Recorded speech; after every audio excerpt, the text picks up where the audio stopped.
Lately, I've discovered something called the CES letter. It's a letter that was written to the Mormon Church, basically just a list of questions that they can't answer. Some are really specific to the Mormon Church, like, you claim that Native Americans are direct descendants of Jewish people. We have DNA evidence that disproves that. Why are you still claiming it? And some questions are more general to Christianity, like, you claim that Adam and Eve were the first humans. How do you explain the fossils of other hominids, like Homo habilis, Homo erectus, Homo heidelbergensis, and others? Or, you claim that Noah's flood took place about 4,000 years ago. Why don't we see any evidence of a global flood? It really gets specific with these questions too. Goes into detail debunking their claims. I was really taken by that idea, so I started writing some questions down that would kind of act as the Jehovah's Witness version of the CES letter. Still working on that, but I recently asked for letters to or from Jehovah's Witness family members, and I got a doozy of a letter. Let's give it a read and see what it has to say. Let's get into it.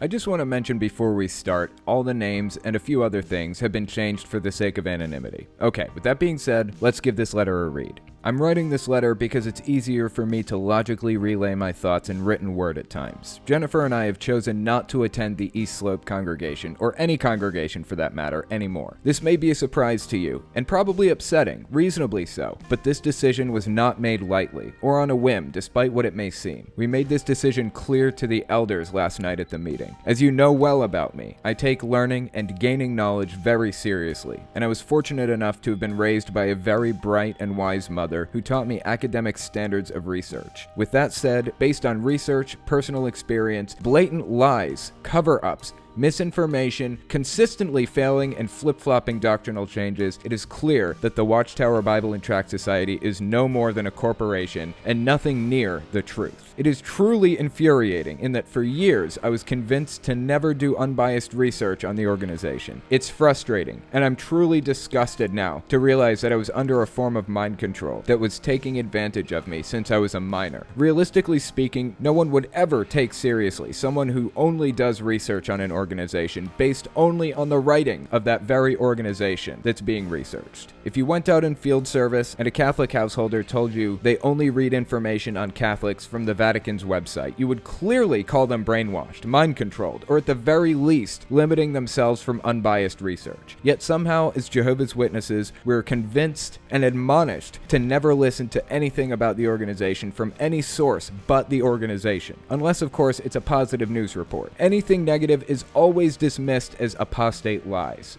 from opposers, or Satan's media. It's to the point where Jehovah's Witnesses and the leadership, governing body, branch representatives, and other spokesmen sound like Donald Trump supporters, calling everything negative fake news, when in reality there are some serious issues that have been covered over, ignored, misrepresented, and at times blatantly and flagrantly lied about. According to Jehovah's Witness Theology, Jesus inspected the religions of the world and in 1919 found Jehovah's Witnesses, then the International Bible Students, to be the faithful and discreet slave. At that time, Joseph Rutherford was the president of the organization. The same Rutherford who predicted 1925 would be the end of the system of things. The same Rutherford who said there'd be no more anointed persons after 1935. The same Rutherford who wrote a letter to a famous German dictator, praising him. Yes, you read that correctly, praising him. Of course, these things would never be mentioned in Jehovah's Witness literature because they're so damning and embarrassing. Think about this rationally. If Jesus had been the head of a congregation and has led the faithful slaves since 1919, why has doctrine changed so much? Why would Jehovah and Jesus continually give wrong information to the faithful slave? Why would there be such extreme changes in doctrine and practice? We're often told Jehovah's purpose has never changed, so why would his doctrine change over and over again? For goodness sake, they were celebrating Christmas in Bethel up to 1926. Why would Jesus approve of a pagan practice in the house of God after already choosing the organization as his faithful slave in 1919? That does not logically compute. There is a big difference between the light getting brighter and the light being totally different than a teaching that was used years before. I was also shocked to find out that the Watchtower Bible and Tract Society had a working relationship with the United Nations as an NGO from 1992 to 2001. The same organization that told us the UN was the wild beast spoken of in Revelation had a working relationship with what we were told is the eighth king that springs forth from the 7 seventh world power, the Anglo-American world power. Imagine my disgust after I gave the public talk, Human Rule Weighed in the Balance, at least 40 times, where I called the UN out as the wild beast, and had to find out the very organization that wrote my outline was secretly working with them. In the September 1st, 1989 Watchtower, page 7, the Society said of the UN, ascribing to human organizations things that God's kingdom alone will accomplish is blasphemous. Thus, the Bible foretells that after a short existence, the UN will go off into destruction. Only God's perfect heavenly government can bring lasting peace to mankind. How can you say something like that? Insult the UN the way they did in Revelation, its grand climax at hand, which was studied 3 times at the book study, and then have a relationship with the organization you prescribe to be the 8th and final king, leading to Armageddon. On October 8th, 2001, The Guardian, a UK-based news outlet, reported on the Society's relationship with the UN, and how odd it seems, based on how it's spoken of the UN in Watchtower publications. Literally 2 days later, on October 10th, 2001, the Society terminated its relationship with the UN, behaving as a child with its hand caught in the cookie jar, never once mentioning in a letter to publishers, or even in a magazine, that this relationship ever existed. If it wasn't a problem, why hide it? More importantly, the ever-growing child abuse scandal has truly disgusted me. As a father of a young daughter, and more importantly, as a moral human being who doesn't want to see any child abuse, I can't approve of the lazy and secretive standards the organization prescribes for handling abuse, requiring elders to contact the branch before contacting the authorities, and never explicitly telling elders to contact authorities unless they're required to by law. How heartless and negligent is it to leave something like that unreported, unless you're legally required to? Furthermore, whistleblowers, lawyers supporting abuse victims, and reports of authorities have revealed that there are over 23,000 abusers that the organization has never reported to the police. And with that said, after watching the testimony of governing body member Jeffrey Jackson at the 2015 Australian Royal Commission case study on this subject, I lost all respect for him and the governing body. He admitted there was an issue, but prescribed no solution for fixing it. Do you expect, Mr. Jackson, that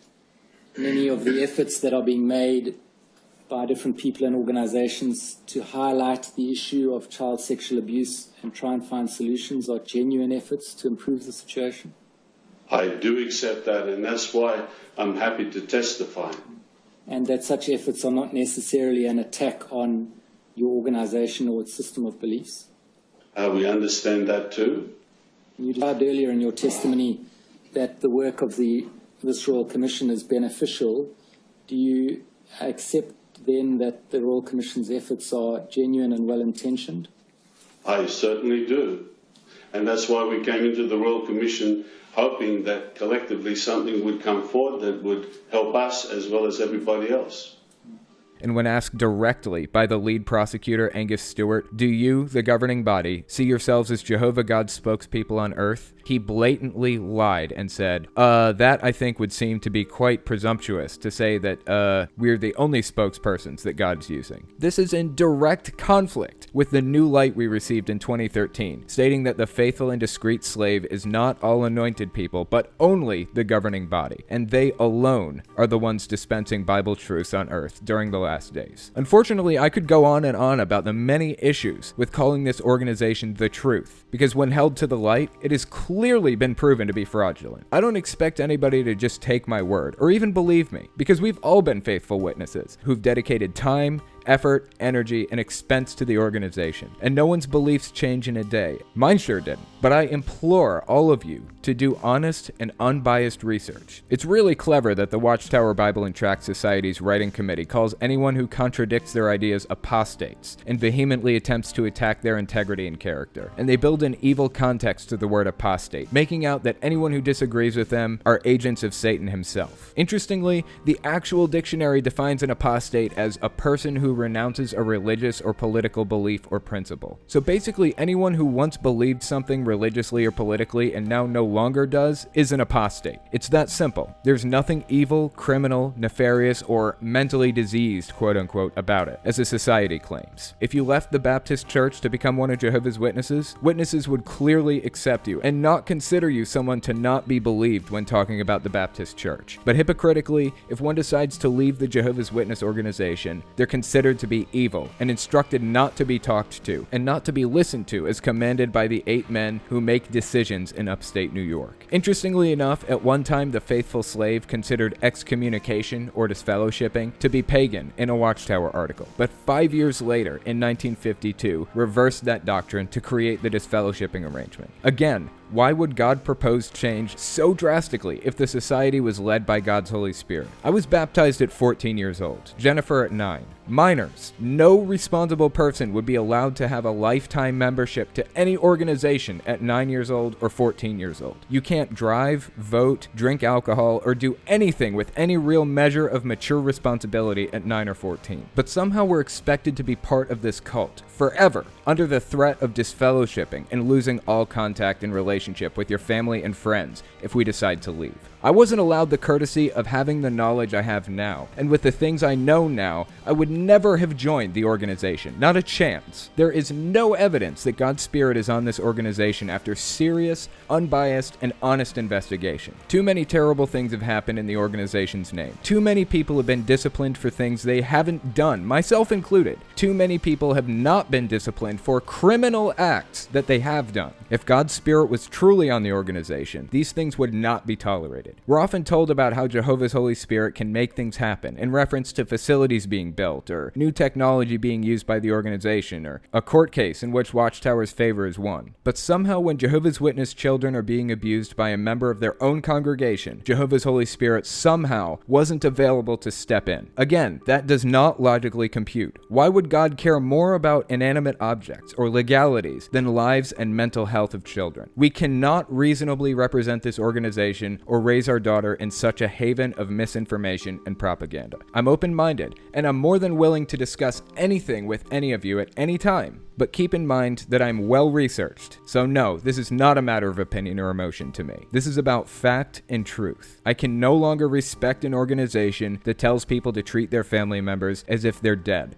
not even answering their phone calls. If they choose to simply have different beliefs than they had as children, if any other organization did that, we'd consider it just as cult-like or abusive. But as Jehovah's Witnesses, we're told it's Jehovah's love. That's gaslighting and emotionally abusive, and there's nothing loving about ordering publishers to shun family members who've simply changed their belief system. I cannot and I will not continue to represent a lie or live a lie. Therefore, I'll live my life differently than I was prepared to at 14 years old. This has been weighing on our minds for some time, but we tried to slowly take our time into leaving the congregation to spare the feelings of our respective families. However, we become increasingly frustrated with the mishandling of matters, lies, and propaganda, and it's become almost impossible to attend a meeting and not be increasingly frustrated. Therefore, we've decided to take our stand now. You're more than welcome to believe what you want, as we're all individuals with our own minds, and we now choose not to cast people off or shun them simply for their own personal theistic beliefs that don't harm us. But keep in mind that the same way you treat non-witness members of our family is how we should be treated. The fact that the leadership of the Watchtower Corporation demands shunning for those who no longer believe in their man-made religion shows the weakness of their resolve to find the truth, quote-unquote, and the level of mind control they employ. I, as well as Jennifer, truly hope you give honest thought to these words and don't let the orders of a book printing company that claims to have God's Spirit force you to make a decision.